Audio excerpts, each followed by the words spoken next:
ഇതൊരു തിരഞ്ഞെടുപ്പിന്റെ കാലമാണ്. ഒരുപാട് ചോദ്യങ്ങൾ ഉയരുന്ന കാലം. ആ ചോദ്യങ്ങളിൽ ഏറ്റവും മുഴങ്ങി കേൾക്കുന്ന ചോദ്യം വീടെവിടെ എന്ന ചോദ്യമാണ്. സംസ്ഥാന സർക്കാർ ചോദിക്കുന്നുണ്ട്, മുഖ്യമന്ത്രി ചോദിക്കുന്നുണ്ട്, സൈബർ സ്പേസ് ചോദിക്കുന്നുണ്ട്, ചില മാധ്യമങ്ങളും ചോദിക്കുന്നുണ്ട്. വീടെവിടെ? ന്യായമായ ചോദ്യമാണ്. വയനാട്ടിലെ ദുരന്തം അനുഭവിച്ച മനുഷ്യന്മാർ 2 വർഷത്തോടെടുക്കുമ്പോൾ വീടെവിടെ എന്ന ആ ചോദ്യം ഉയരേണ്ടുന്ന ചോദ്യം തന്നെയാണ്. പക്ഷേ എന്റെ സംശയം, വീടെവിടെ എന്ന ആ ചോദ്യം ആദ്യം ചോദിക്കേണ്ടത് പ്രതിപക്ഷത്തോടാണോ അതോ ഈ സംസ്ഥാനം ഭരിക്കുന്ന സർക്കാരിനോടാണോ?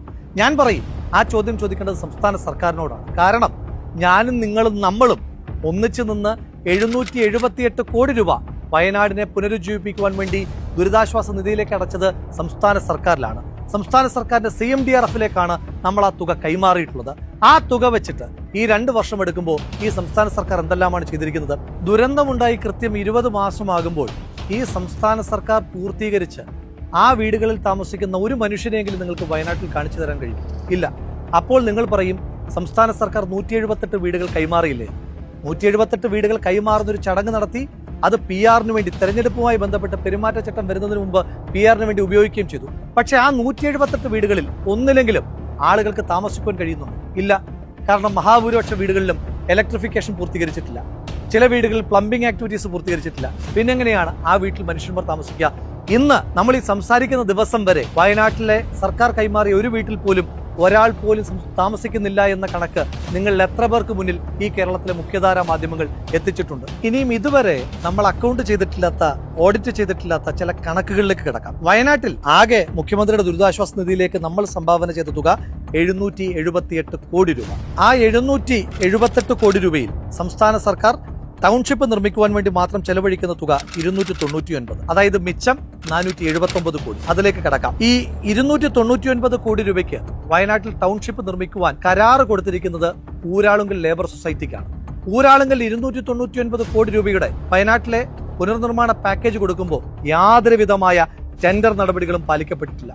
നമ്മൾ അപ്പോഴൊന്നും ചോദിച്ചിട്ടില്ല, ഇതിനകത്ത് അഴിമതിയില്ലേ, എങ്ങനെയാണ് ടെൻഡർ ഇല്ലാതെ 299 കോടി രൂപ ഊരാളുകളിൽ കൊടുക്കുന്നതെന്ന ചോദ്യം നമ്മൾ ചോദിക്കാത്തത് ഒരു ദുരന്തത്തിന്റെ സമയത്ത് ചില ആളുകൾ സൂചിപ്പിക്കുന്നത് പോലെ ശവത്തിൽ നിന്ന് മോട്ടിക്കുന്ന പണി ഈ സർക്കാർ കാണിക്കില്ല എന്ന നമ്മുടെ തെറ്റിദ്ധാരണ കൊണ്ടാണ്. ഇനി ആ കണക്കിലേക്ക് തന്നെ നമുക്ക് പോകാം. നിങ്ങൾക്കൊരു കാര്യം അറിയും, വയനാട്ടിൽ ആ ദുരന്തത്തിൽ മൊത്തം എത്ര മനുഷ്യന്മാർ കൊല്ലപ്പെട്ടിട്ടുണ്ടോ എന്നോ, ആകെ എത്ര മനുഷ്യന്മാരെയാണ് കാണാതെ പോയതെന്നോ ഉള്ള കൃത്യമായ ഒരു കണക്ക് ഇന്നത്തെ ദിവസം വരെ സംസ്ഥാന സർക്കാരിന്റെ കയ്യിലില്ല. സംസ്ഥാന സർക്കാരിന്റെ കണക്കിൽ വയനാട്ടിൽ വീട് നഷ്ടമായ ആകെ ആളുകളുടെ എണ്ണം 487 ആണ്. ആ 487 പേരിൽ 85 ആളുകൾ പറഞ്ഞു, ഞങ്ങൾക്ക് സംസ്ഥാന സർക്കാർ നിർമ്മിക്കുന്ന വീട് വേണ്ട, പകരം അതിനാവശ്യമായിട്ടുള്ള നഷ്ടപരിഹാര തുക നൽകിയാൽ മതി. അപ്പോൾ സംസ്ഥാന സർക്കാർ നിർമ്മിക്കേണ്ട വീട് 402. ഈ 85 കുടുംബങ്ങൾക്ക്, ആ 85 കുടുംബങ്ങൾക്ക് വീട് നിർമ്മിക്കാനായി സംസ്ഥാന സർക്കാർ കൊടുത്തത് 15 ലക്ഷം രൂപയാണ്. അതായത് വയനാട്ടിൽ വീട് നഷ്ടമായ ഒരു മനുഷ്യന് ഒരു വീടിനെ സംസ്ഥാന സർക്കാർ കണക്കാക്കുന്നത് 15 ലക്ഷം രൂപ. അങ്ങനെ നോക്കുമ്പോൾ ഈ സംസ്ഥാന സർക്കാർ ആകെ വയനാട്ടിൽ നിർമ്മിക്കുവാൻ തീരുമാനിച്ചിരിക്കുന്നത് 410 വീടുകളാണ്. ആ 410 ഗുണം 15 ലക്ഷം. അങ്ങനെ നോക്കുമ്പോൾ ഈ 410 വീടുകൾക്ക് ചെലവാകുന്നത് 61 കോടി 50 ലക്ഷം രൂപയാണ്. പോട്ടെ, ഇനി അവിടെ സ്ഥലം നന്നാക്കാനും അതുപോലെ തന്നെ വീടിന്റെ മെച്ചപ്പെട്ട അവസ്ഥയ്ക്കുമൊക്കെ വേണ്ടിയിട്ട് 1000 സ്ക്വയർ ഫീറ്റുള്ള ആ വീടിന് ഒരു 20 ലക്ഷം രൂപ വെച്ച് നമുക്ക് കൂട്ടാം. അപ്പോഴും 82 കോടി രൂപയാണ് അവിടെ വീട് നിർമ്മിക്കുവാനായി ആകെ ചെലവഴിക്കപ്പെടുന്ന തുക. ഇനി ടൗൺഷിപ്പാണ്, റോഡ് വേണം, അംഗനവാടി ഉണ്ടെന്ന് പറയുന്നു, പാർക്ക് ഉണ്ടെന്ന് പറയുന്നു. അതിനെല്ലാം കൂടി ഒരു 10 കോടി കൂടി മാറ്റി വെച്ചാൽ പോട്ടെ, എല്ലാം കൂടെ ചേർന്നൊരു 100 കോടി രൂപ. അതും വിട്ടേക്കൂ, 150 കോടി രൂപ.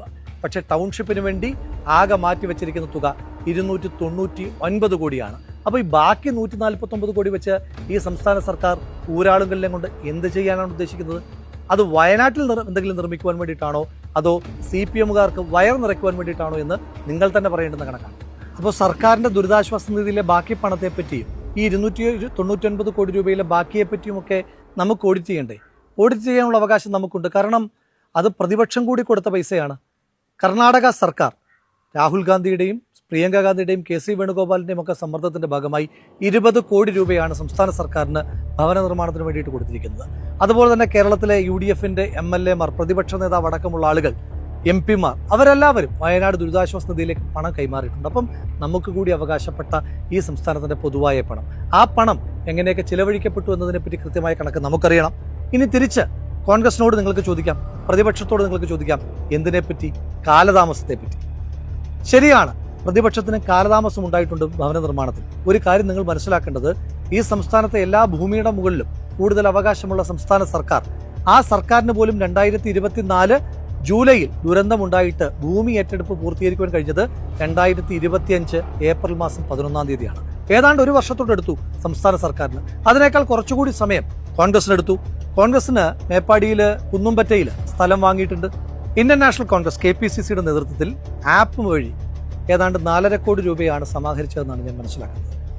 യൂത്ത് കോൺഗ്രസ് ആപ്പ് ഉപയോഗിച്ചിട്ടില്ല. ഓരോ നിയോജകമണ്ഡലം കമ്മിറ്റികൾക്ക് അക്കൗണ്ടിൽ പൈസ നിക്ഷേപിക്കുവാനാണ് ആവശ്യപ്പെട്ടത്.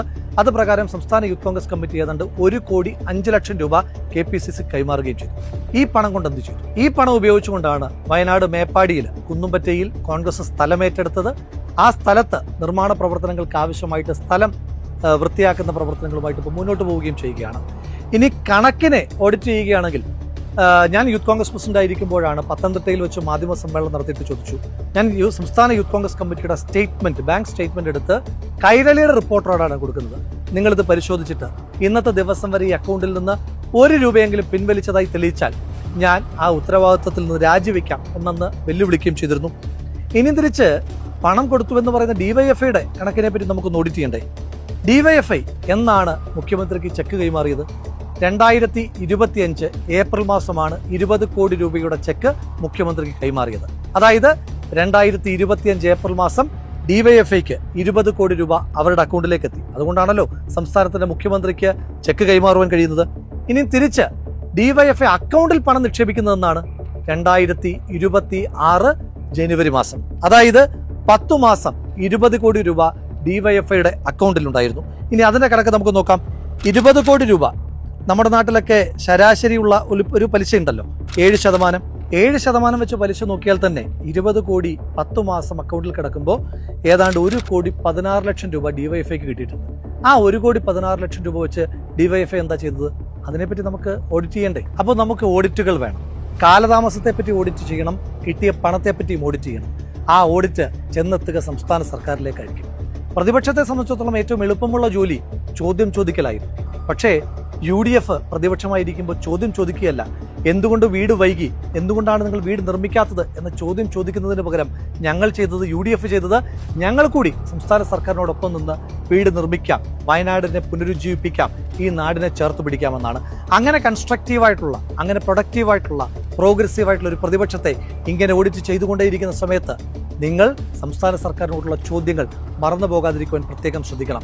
വല്ലാതെ ഉത്സാഹം കാണിക്കുന്ന ചില മാധ്യമങ്ങളോട് ചോദിക്കുന്നു, നിങ്ങൾക്കും ഉണ്ടായിരുന്ന കമ്മിറ്റ്മെന്റ്, നിങ്ങളും വയനാട്ടിൽ ടൗൺഷിപ്പുകളെ പറ്റിയിട്ടൊക്കെ പറഞ്ഞിരുന്നു, ആ ടൗൺഷിപ്പുകളുടെ പണി എന്തായി എന്ന് കൂടി നിങ്ങൾ തന്നെ ഒരു ആത്മപരിശോധന നടത്തണ്ടേ? ചോദ്യങ്ങൾ ഉണ്ടാകണം, ഉത്തരങ്ങളും വേണം. പക്ഷെ ചോദ്യങ്ങൾ പണം വാങ്ങി ഏകപക്ഷീയമാകരുത്, സംസ്ഥാന സർക്കാരിന് വേണ്ടിയിട്ടുള്ളതാകരുത്. നമുക്കൊരുമിച്ച് സർക്കാരിനോട് ചോദിക്കാം, ഒപ്പമുള്ള ചോദ്യങ്ങൾ പ്രതിപക്ഷത്തോടും ചോദിക്കാം. ചോദ്യങ്ങൾ ചോദിച്ചു തന്നെ നമുക്ക് ഈ തെരഞ്ഞെടുപ്പിനെ നേരിടാം.